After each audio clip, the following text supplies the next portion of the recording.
उपसर्ग क्या है, प्रत्यय क्या है। बट क्लास स्टार्ट करने से पहले आपको पता होना चाहिए कि आखिर में इससे क्या क्या क्वेश्चंस और भी बनते हैं, क्या होता है ये उपसर्ग और प्रत्यय।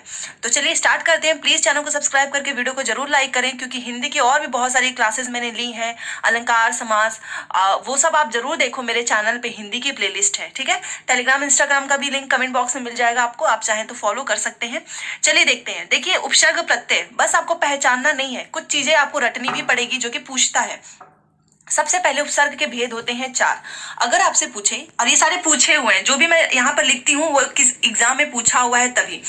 संस्कृत के उपसर्ग कितने होते हैं, तो याद रखना 22 होते हैं। अगर आपसे पूछे कि हिंदी में कितने होते हैं, तो हिंदी में होते हैं 12। बट हम यूज कितना करते हैं, हम केवल 10 उपसर्ग ही यूज कर पाते हैं, ठीक है।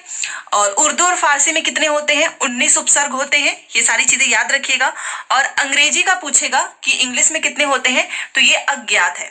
तो ये चारों पॉइंट आपको ध्यान रखना है। संस्कृत में 22 है, हिंदी में 12 है, उर्दू फारसी में 19 है, और अंग्रेजी का भी नहीं पता है, अज्ञात है, ठीक है। चलिए अब प्रत्यय के भेद हैं, और जो कि क्वेश्चन में बहुत बार पूछा है। एक चीज याद रखो, अगर आपसे पूछता है उपसर्ग या प्रत्यय, तो आपको पता होना चाहिए, क्योंकि कई बार पूछता है कि उपसर्ग आगे का शब्द होता है कि पीछे का। देखिए उपसर्ग का मतलब हमेशा आगे लगा होता है। मान लो ये संस्कृत है, अब संस्कृत को 2 हिस्से में डिवाइड कीजिए। मैं आपको समझाने के लिए बता रही हूँ। एक ये हिस्सा हो गया हमारा, और एक मैं ब्लू कलर से कर देती हूँ, ठीक है। ये रहा एक हमारा हिस्सा। तो ये उपसर्ग हमारा ये आगे का हिस्सा होता है, और प्रत्यय हमारा पीछे का होता है। क्योंकि कई बार क्या होता है ना कि लोगों को पता नहीं होता है उपसर्ग प्रत्यय। अब जब क्वेश्चन में पूछता है कि इसमें उपसर्ग क्या है, तो वो समझ ढूंढ ही नहीं पाते हैं, क्योंकि उन्हें नहीं पता है कि आगे वाला है कि पीछे वाला है।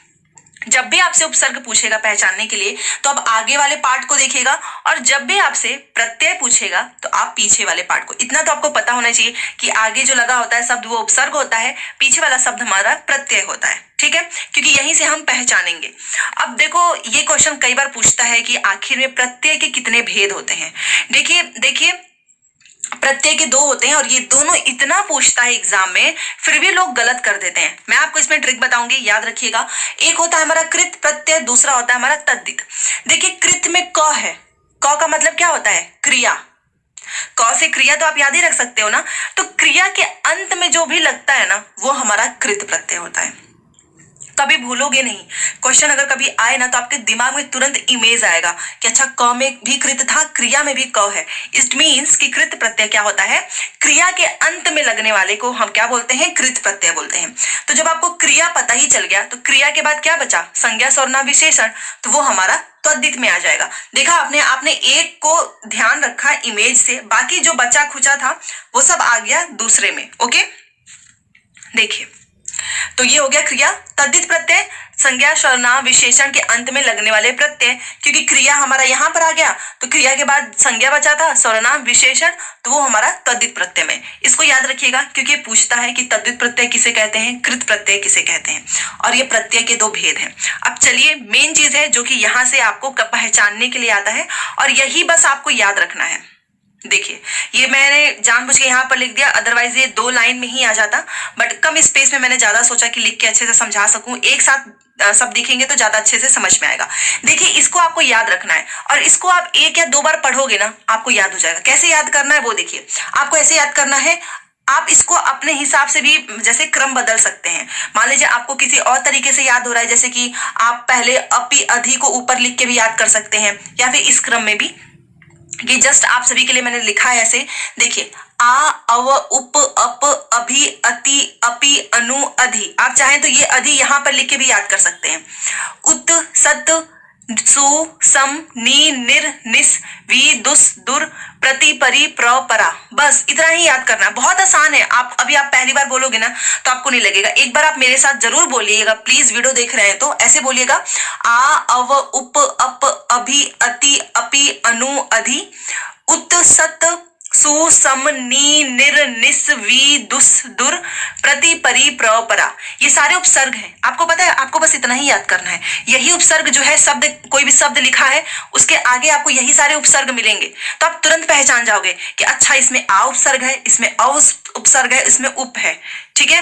बाकी यहाँ पर नोट में मैंने लिखा है कि उपसर्ग में बड़ी ई नहीं आती है, तो हमेशा कभी कभी ऑप्शंस में गलत लिखे रहते हैं, यही सेम लिखा रहेगा, अभी में एक में बड़ी एक में छोटी, तो छोटी ई के साथ जाइएगा। और एक चीज और मैं आपको बताना चाहूंगी, ये जो आप नीचे ऐसे देखते हो ना, नीचे हलंत लगा होता है, इसका मतलब होता है वो आधा म है, जैसे आधा तो है, आधा म है, आधा र है, ठीक है। तो ये दो लाइन आपको बस याद रखना है। आप उपसर्ग से चाहे 1000 1,00,000 कितने भी वर्ड सिर्फ इन दो लाइन से पहचान सकते हो। चाहे कोई भी क्वेश्चन आ जाए, आप एक बार इसको याद करके क्वेश्चन जरूर लगाना। अभी मैं आपको कराने वाली हूँ क्वेश्चन, चलिए देखते हैं। अभी हम देखे हैं, अभी मैंने आपको आ, अव, उप, अभी, अधि सब ये पढ़ाया था। देखिए ये अत्याचार है, ठीक है। अत्याचार में क्या उपसर्ग हो सकता है? अति ही होगा, अभी तो होगा नहीं, क्योंकि हमको उपसर्ग आगे का देखना होता है, ठीक है। अत्यंत में कौन सा उपसर्ग होगा? अति उपसर्ग होगा, अभी मैंने आपको बताया। अध्यादेश में आगे का देखना है, याद रखना, पीछे वाले से कोई मतलब नहीं है, क्योंकि उपसर्ग हम देख रहे हैं। अध्यादेश में क्या कौन सा उपसर्ग होगा? अधि होगा। ये उपसर्ग जो मैं आपको ऊपर बताई हूं ना, क्योंकि ये इन पर गलत चीजें भी लिखी होती हैं, तो आप इसको पढ़े, याद किए हैं तो आप आराम से कर लेंगे। उन्नति में क्या होता है? उत्त होता है। अनुरोध में अनु होता है। अभिष्ट में अभि होता है, क्योंकि भव है, आगे का देख रहे हैं। अवशेष में क्या है? उपसर्ग अव है। अब ठीक है, यहां पर देखिए संगति, याद रखना, जब भी किसी भी नाम के आगे ऊपर ऐसे बिंदी लगी होती है, तो इस बिंदी को हम हटाकर उसकी जगह पे म के नीचे हलंत लगा देते हैं। तो ये पहचानने का तरीका है। कई बार ऑप्शंस में ऐसे, मान लीजिए यहाँ पर संगति लिखा है, तो मैंने क्या किया, ये जो आपको गोल वाली बिंदी दिख रही है, इसको मैंने हटाकर म के नीचे हलंत लगा दिया, यही राइट है। ये पहचानने का नियम है। जब भी आपसे पूछे कि संगति में कौन सा उपसर्ग है, तो हमारा सम उपसर्ग है। निश्चल में कौन सा उपसर्ग है? निस है। निर्मल में निर है। पर्यावरण में परि उपसर्ग है। सज्जन में सत प्लस जन से बनता है, तो ये हमारा उपसर्ग है और ये हमारा प्रत्यय है। देखा आपने सिर्फ इतने ही लाइन याद किए। अगर मैं इसको थोड़ा सा छोटा करके आपको दिखाने की कोशिश करूं, यहाँ पर देखिए, आप खुद देखो ना, ये अति, अति, अधि, उन, सम, निर, निस, ये सब इसी में लिखा हुआ है। और ये अगर आपको याद है तो आप तुरंत 1 सेकंड में पहचान जाएंगे कि अच्छा ये तो उपसर्ग मैंने पढ़ा है, ये सारे यहाँ पे मैच कर रहे हैं। तो ये इसके बाहर कुछ नहीं आएगा।